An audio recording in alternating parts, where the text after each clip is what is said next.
ಒಪ್ಪೋದಿಲ್ಲ. ಬೇಕೇ ಬೇಕು, ಬೇಕೇ ಬೇಕು.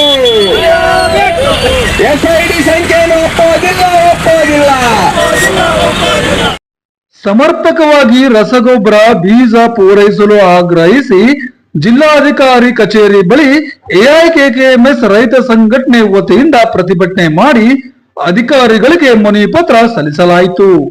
ಈ ಸಂದರ್ಭದಲ್ಲಿ ಸಂಘದ ಜಿಲ್ಲಾ ಅಧ್ಯಕ್ಷರಾದ ಗೋವಿಂದ್ ಅವರು ಮಾತನಾಡುತ್ತಾ, ರಾಜ್ಯದಾದ್ಯಂತ ಮುಂಗಾರು ಚಟುವಟಿಕೆ ಚುರುಕುಗೊಳ್ಳುತ್ತಿದೆ.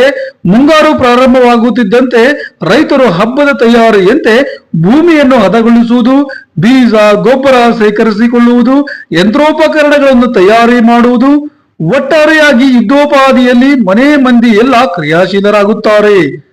ಅಂತೆಯೇ ಸರ್ಕಾರವು ಕೂಡ ಸಾಮಾಜಿಕ ಉತ್ಪಾದನೆಯಲ್ಲಿ ತೊಡಗಿರುವ ರೈತರಿಗೆ, ಸಮಾಜದ ಆಹಾರ ಉತ್ಪಾದಕರಿಗೆ ಎಲ್ಲಾ ರೀತಿಯ ಕೃಷಿ ಒಳಸೂರಿಗಳನ್ನು ಸಂಪೂರ್ಣವಾಗಿ ಸರಿಯಾದ ಸಮಯಕ್ಕೆ ಪೂರೈಸಬೇಕು.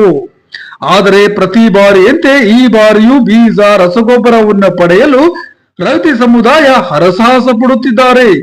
ಸಮಯಕ್ಕೆ ಸರಿಯಾಗಿ ಬೀಜ ಗೊಬ್ಬರ ಸಿಗದಿದ್ದರೆ ವರ್ಷದ ಬೆಳೆಯು ಕೈ ಸಿಗುವುದಿಲ್ಲ, ಉತ್ಪಾದನೆ ಸಮರ್ಪಕವಾಗಿ ಆಗುವುದಿಲ್ಲ. ಕೇಂದ್ರ ಹಾಗೂ ರಾಜ್ಯ ಸರ್ಕಾರಗಳು ಅಗತ್ಯವಾಗಿರುವ ಯೂರಿಯಾ, DAP ಗೊಬ್ಬರವನ್ನು ಮತ್ತು ಬೀಜವನ್ನು ಪೂರೈಸಲು ಸಂಪೂರ್ಣವಾಗಿ ವಿಫಲವಾಗಿವೆ. ಎಲ್ಲಾ ರೈತ ಸಂಪರ್ಕ ಕೇಂದ್ರಗಳಲ್ಲಿ ಬಿಸಿಲು ಚಳಿ ಎನ್ನದೆ ಸರತಿ ಸಾಲಿನಲ್ಲಿ ನಿಂತು ಬೀಜ ಗೊಬ್ಬರ ಸಿಗುತ್ತದೋ ಇಲ್ಲವೋ ಎಂಬ ಆತಂಕದಲ್ಲಿ ರೈತರು ಕಂಗಾಲಾಗಿದ್ದಾರೆ. ಎಷ್ಟೋ ಕಡೆ ಮಹಿಳೆಯರು ಸಹ ಹೊದಿಕೆಯೊಂದಿಗೆ ರೈತ ಸಂಪರ್ಕ ಕೇಂದ್ರದ ಬಳಿ ವಸತಿ ಮಾಡಿ ಸರತಿಗಳಲ್ಲಿ ನಿಲ್ಲುವಂತಾಗಿದೆ. ರೈತರ ಬದುಕು ಅತಂತ್ರವಾಗಿದೆ. ದೇಶಕ್ಕೆ ಅನ್ನ ನೀಡುವ ರೈತರಿಗೆ ಎಲ್ಲಾ ರೀತಿಯ ಅನುಕೂಲ ಮಾಡಿಕೊಡಬೇಕಾಗಿರುವುದು ಸರ್ಕಾರದ ಆದ್ಯ ಕರ್ತವ್ಯ. ದೇಶದಲ್ಲಿ, ನಮ್ಮ ರಾಜ್ಯದಲ್ಲಿ, ನಮ್ಮ ಜಿಲ್ಲೆಯಲ್ಲಿ 170-80ರಷ್ಟು ಜನರ ಹತ್ರ ಇವತ್ತು ಪಟ್ಟ ಭೂಮಿ ಇಲ್ಲ, ಸ್ವಂತ ಭೂಮಿ ಇಲ್ಲ. ಇವತ್ತು ಬೇರೆ ಹೊಲದಲ್ಲಿ ಸಾಗುವಳಿ ಮಾಡ್ಕೊಂಡಿದ್ದಾರೆ, ಬಡ ರೈತರಿದ್ದಾರೆ. ಆ ಕೂಲಿ ನಾಲಿ ಮಾಡ್ಕೊಂತ ರೈತರಿಗೆ ಇವತ್ತು ಪಾಣಿ ತಗೊಂಡ್ರೆ ಏನು ತೋರೋ ಸ್ವಾಮಿ? ಆ ನಿಟ್ಟಿನಲ್ಲಿ ನಮ್ಮ ರೈತ ಸಂಘಟನೆ ಕೇಳ್ತೀವಿ, ಯಾವ ಬಡ ರೈತರಿದ್ದಾರೆ, ಕೂಲಿ ಕಾರ್ಮಿಕರಿದ್ದಾರೆ, ಆಧಾರ್ ಕಾರ್ಡ್ ಮೂಲಕ ಅವರಿಗೆ ಇವತ್ತು ಯೂರಿಯಾ ಗೊಬ್ಬರ ಒದಗಿಸೋ ನಿಟ್ಟಿನಲ್ಲಿ ಆಗ್ಬೇಕು. ಇಷ್ಟು ವರ್ಷ ಏನ್ ಮಾಡಿದ್ದಾರೆ ಅದನ್ನ ಮುಂದುವರ್ಸ್ಕೊಂಡು ಹೋಗ್ಬೇಕಂತ ಹೇಳ್ತೀವಿ.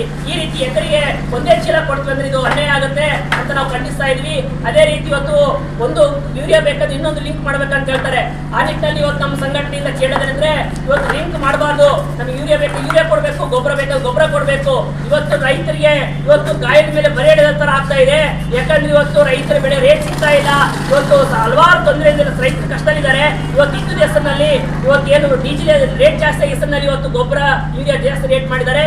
ಒಂದು ಲಿಂಕ್ ಮಾಡ್ತಾರೆ, ಯೂರಿಯಾ ಬೇಕಂದ್ರೆ ಇನ್ನೊಂದು ವಸ್ತು ಹೋಗ್ಬೇಕಂತ. ಅದು ಯೂರಿಯಾ 300 ರೂಪಾಯಿ ಇದ್ರೆ ಇನ್ನೊಂದು ವಸ್ತು ಅದು 800 ರೂಪಾಯಿ 1000 ರೂಪಾಯಿ ಇರುತ್ತೆ. ಎಲ್ಲಿಂದ ತರೋ ಸ್ವಾಮಿ? ಅದು ಬೇಕಾಗಲ್ಲ.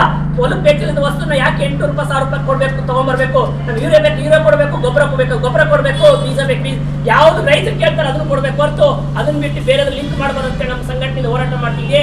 ಅಧಿಕಾರಿಗಳು DC ಅವ್ರು ಹೇಳಿದ್ರು, ನಾವು ಯಾವ್ದು ಲಿಂಕ್ ಮಾಡ್ತಲ್ಲ, ರೈತರಿಗೆ ಏನ್ ಬೇಕು ಅದನ್ನ ಮಾತ್ರ ಕೊಡ್ತೀವಿ ಅಂತ ಹೇಳಿದ್ರು. ಅದು ಇವತ್ತು ಮತ್ತೆ ಅಂಗಡಿಯವರು ಬೇರೆ ಬೇರೆ ಕಡೆ ಹೋದ್ರೆ ಇದು ಮತ್ತೆ ಲಿಂಕ್ ಮಾಡಿಸ್ಬೇಕಂತ ಹೇಳ್ತಾರೆ. ಇದು ಅತ್ಯಂತ ಖಂಡನೀಯ ಅಂತ ಹೇಳಿ AIKKMS ಉಗ್ರವಾಗಿ ಹೋರಾಟ ಮಾಡ್ತಾ ಇದೀವಿ.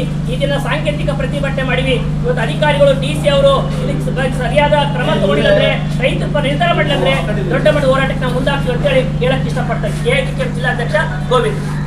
ಈ ಸಂದರ್ಭದಲ್ಲಿ ಜಿಲ್ಲಾ ಕಾರ್ಯದರ್ಶಿಗಳಾದ ಗುರಳ್ಳಿ ರಾಜ, ಜಂಟಿ ಕಾರ್ಯದರ್ಶಿ ಕಾಸಿಂ ಸಾಬ್, ಕುರುಗೋಡು ತಾಲೂಕಾ ಅಧ್ಯಕ್ಷ ಲಿಂಗಪ್ಪ, ರೈತರಾದ ಚೆನ್ನಪ್ಪ, ಹನುಮಂತಪ್ಪ, ಪೋತಯ್ಯ, ಸಂಜೀವಪ್ಪ, ಹನ್ನೂರು ಸ್ವಾಮಿ ಸೇರಿದಂತೆ ಇನ್ನಿತರರು ಸಂದರ್ಭದಲ್ಲಿ ಉಪಸ್ಥಿತರಿದ್ದರು.